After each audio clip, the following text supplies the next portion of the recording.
For me, anytime I explore another career opportunity, I'm always looking for a company that has a strong data strategy and has a strong data spine. For me, what they know about their customer is so important when it comes to having the goods for targeting and for measurement, especially in advertising.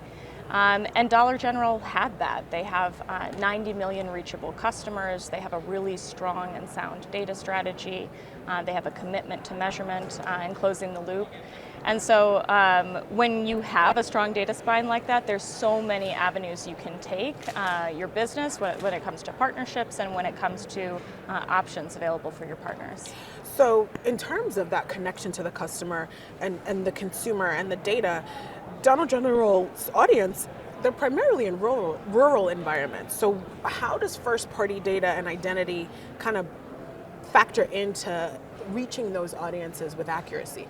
It's a good question. So Dollar General Media Network was born out of a problem that we were trying to solve for DG's marketing, which was really, we were finding that when we were executing advertising, we were actually optimizing our own customers out of our media. We were not reaching our own customer.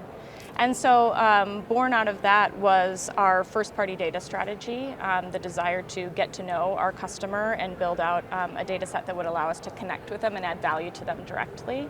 And we knew that in building it out, that also would provide incremental value to advertisers as well, who currently were either unable to reach our customer or optimizing them out of their plans. So, one of the things that makes, I think, first party data effective or able to sort of track the efficacy of a first party driven buy is measurement. Transparency and measurement is at the top of every advertiser's wish list. How do you work with your advertisers to provide measurement of the efficacy of their buys? Yeah, so we've had a commitment since day one of launching our media network to providing closed loop test versus control incremental results back to our partners. We have this late mover advantage. We're a more recent retail media network, and so we knew from the start how important that was to be able to prove the effectiveness, prove that it was providing value to customers, and to be able to kind of build those success stories internally as well and influence investment decisions.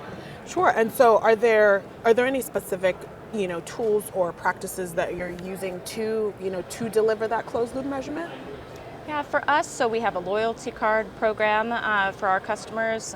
We also have been really working to hone and refine the data signals that we get from our customers in order to be able to connect them back to an individual, which helps the fidelity of our measurement. So we've been on a journey of that for several years, and now we're in a wonderful place with that.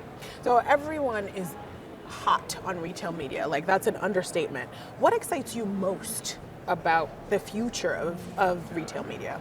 Ooh, I love the pace of this particular sector of the industry, and I love that it brings together the customer, the data of the customer, and allows you to identify pain points and what they're telling you from the language of what they're doing in store, and allows you the ability to connect the dots and activate on those insights and drive the behavior that you seek.